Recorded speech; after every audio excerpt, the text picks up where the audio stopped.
Dios les bendiga, hermanos. Un gusto saludarles una vez más esta mañana. Pues continuando con el tema que habíamos empezado ya 2 días atrás y tratando de aprovechar el tiempo. En esta ocasión estaremos viendo la solución a la amargura. Habíamos visto, hermanos, la amargura en Hebreos capítulo 12, versículo 15. Mirad bien, no sea que alguno deje de alcanzar la gracia de Dios, que brotando alguna raíz de amargura os estorbe, y por ella muchos sean contaminados. Veíamos entonces que la amargura es una raíz y no podemos verla muchas veces. El que odia disimula con sus labios, mas en su interior maquina engaño. Pero Dios es muy sabio y permite que a través de los frutos podamos discernir si estamos o no amargados. Efesios nos dice: quítese de vosotros toda amargura, enojo, ira, maledicencia, gritería, maledicencia y toda malicia. Hasta ahí veíamos el día de ayer y ahora quisiéramos ver qué hacer. Si ya hemos discernido, ya hemos visto que estamos tocados por la amargura, entonces, ¿qué podemos hacer? Efesios capítulo 4, versículo 32 dice: antes, sed benignos unos con otros. Antes, ser benignos unos con otros. Yo creo que no vamos a pasar más de este punto. Entonces vamos a tratar de esforzarnos aquí. Antes, ser benignos unos con otros. Dios llama y dice: antes, ser bueno. Bueno. Mire, va a ser un poquito difícil entender esto, pero quiero que me siga. Dios le dice al que está amargado que sea bueno. ¿Por qué? Mire, dice la palabra de Dios: no sea que alguno deje de alcanzar la gracia de Dios. Desde el momento, hermanos, que nosotros abrazamos la amargura, la gracia de Dios se paró. Y por si no te has dado cuenta, tu crecimiento es por gracia. La vida cristiana se vive por gracia. La bendición en la familia se recibe por gracia. Las bendiciones en la iglesia son por gracia, hermanos. La vida cristiana se vive por gracia. Y cuando nosotros dejamos de alcanzar la gracia de Dios, precisamente, entonces a todo aquello que antes era por gracia, ya nada más estamos luchando en nuestras propias fuerzas, en nuestros propios recursos, y no nos queda mucho. No tenemos más que problemas creciendo a un lado y a otro. Y Dios dice: no sea que alguno deje de alcanzar la gracia de Dios. Todo se empieza a imitar, se imita la fe, se imita el arrepentimiento, se imita, parece ser que el gozo, se imita la paz, pero no quiere decir que lo que está pasando en nuestra vida es real. Y aprendemos a vivir de esta manera, lo peor de todo. Y dice la palabra de Dios: antes, ser benignos. Cuando tú y yo determinamos ser buenos, cosas pasan. Ahora sígueme. Mateo capítulo 18, el versículo 18, dice la palabra de Dios de esta manera. Mateo 18, 18, dice así: de cierto os digo, todo lo que atares en la tierra será atado en el cielo, y todo lo que desatéis en la tierra será desatado en el cielo. Lo repito: de cierto os digo, o sea, te garantizo, todo lo que atares en la tierra será atado en el cielo, y todo lo que desatares en la tierra será desatado en el cielo. Pregunta: ¿en dónde se atan las cosas? ¿Y en dónde se desatan? Las cosas no se atan. Las cosas, dice la palabra de Dios, se atan en la tierra. Todo lo que atéis en la tierra automáticamente es atado ¿en dónde? En el cielo.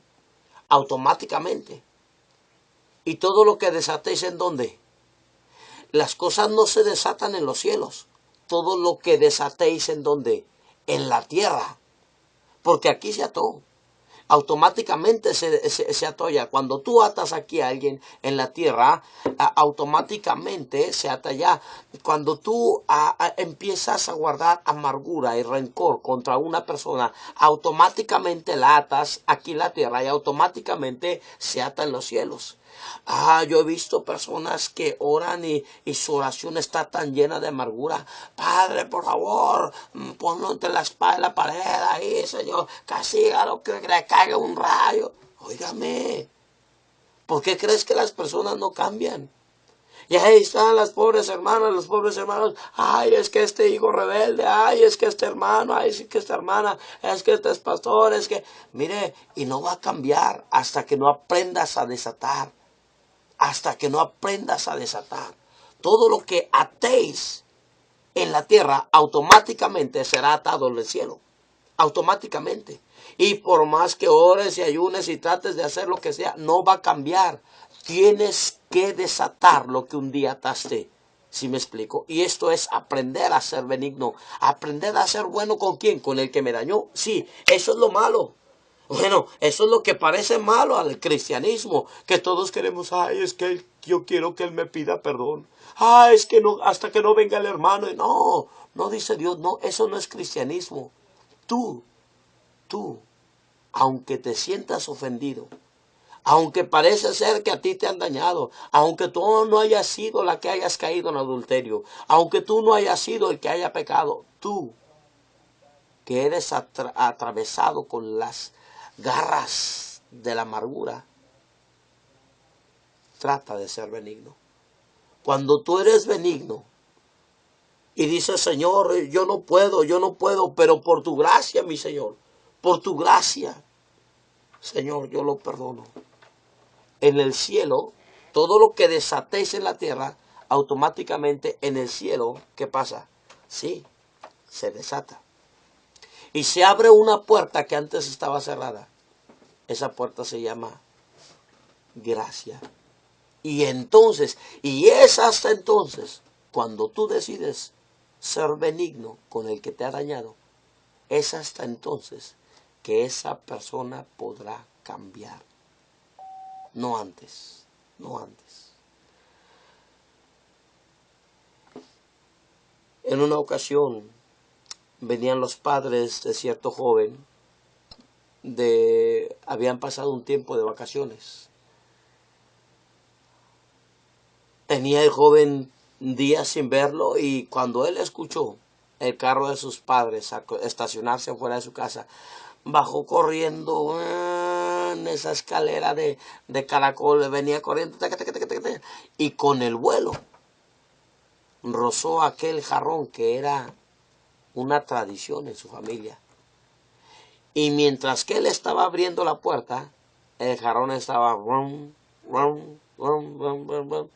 dando vueltas. Y abriendo la puerta, recibiendo precisamente a su padre y a su madre, el jarrón estaba quebrándose. Las primeras palabras de aquella madre fue, ¿cuántas veces no te he dicho que no corras en las escaleras, que cuides las cosas? Y aquel muchacho, que con tanto deseo, con tanto fervor, anhelaba ver a sus padres, no recibió más que una regañiza en esa tarde. ¡Órale, te me vas de aquí! Y el muchacho queriendo agarrar los pedacitos de ese jarrón y recibiendo de su madre tales palabras, que ya no puedes hacer nada, vete de aquí, vete de aquí. El joven triste se encerró en su cuarto. Años pasaron. El joven se casó. En una ocasión, la hermana pidiendo a Dios sabiduría, Señor, ¿qué es lo que está pasando en mi vida? ¿Por qué? ¿Por qué se está frenando la bendición de Dios en mi vida? ¿Por qué? Dios trajo a su mente aquella ocasión cuando ella había gritado hacia su hijo. Le escribió una carta en donde le recordaba a su hijo precisamente ese caso y le decía, hijo, perdóname hijo por darle a aquel jarrón un valor mucho más importante que a ti. Perdóname hijo, perdóname. Unos días después, cuando llegó la carta, el hijo la leyó. La nuera le habló a la suegra. y le dijo: suegra, ¿qué le escribiste a mi esposo en esa carta? ¿Qué le escribiste? ¿Por qué? Porque desde el día en que él leyó esa carta, su vida ha sido completamente diferente. Todo lo que atéis en la tierra, automáticamente es atado en el cielo. Y cuando usted decide desatar, que el Señor te perdone, no, tú tienes que decidir desatar. Tú tienes que perdonar. Porque todo lo que desatéis en la tierra, automáticamente Dios lo desata en los cielos y se abre la puerta de gracia. Bueno, parece que nos queda un poco de tiempo más. Entonces dice la siguiente palabra de Dios: antes bien, sed benignos. La segunda palabra es misericordiosos. Misericordiosos. Ahí mismo en Mateo capítulo 18 nos da la historia de dos deudores. Uno le debía un montón a su amo y el otro le debía un poquitico a ese joven. El amo, cuando ve que no le podía pagar todo aquello que le debía, dice: no, hombre, si te vendo a ti, te vendo a tu madre, te vendo a tu esposa, te vendo al perro, no podrás pagarme. Entonces, movido a misericordia, dice la palabra de Dios, que le perdonó toda la deuda. Aquel hombre se va a los pies: gracias, mi jefito.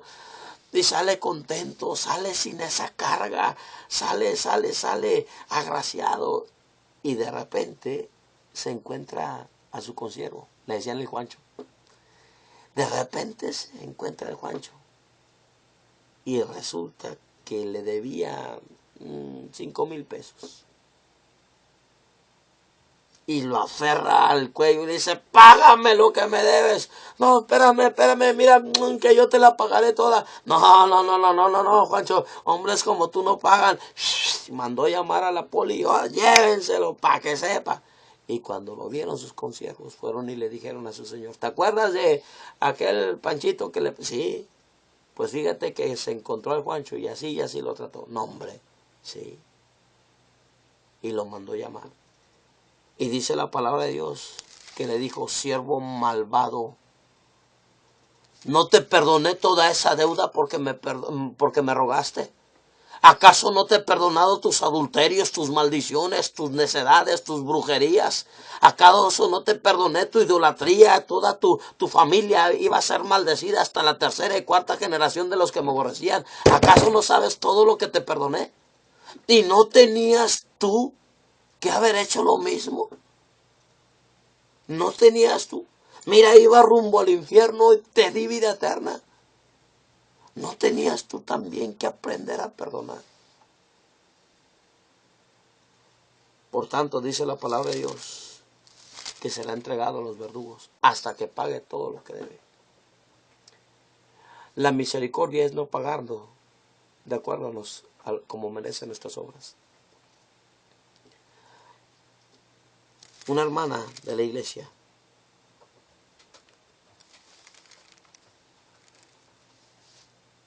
se enfermó de esta enfermedad en la sangre, leucemia.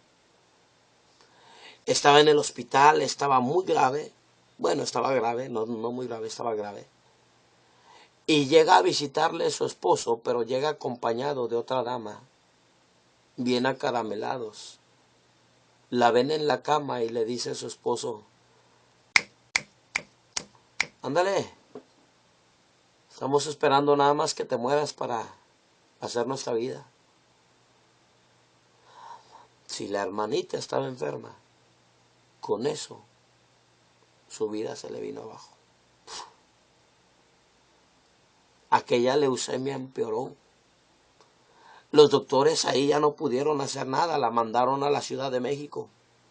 Y estando en la Ciudad de México, en una semana ella estaba muy grave, no mejoró absolutamente nada. Le empezaron a decir los doctores: mire, los teléfonos que nos dan de sus parientes, ninguno me contesta. No tiene familiares aquí. Y ella dijo: no. Lo que pasa, hermana, es que señora, le tenemos que dar una noticia. Y si no hay sus familiares, se la tenemos que dar a usted. Pues dígame, doctor, dígame. Bueno, la noticia es que comiencen a preparar los arreglos funerarios. Y ella le preguntó al doctor, ¿cuánto tiempo? ¿Cuántos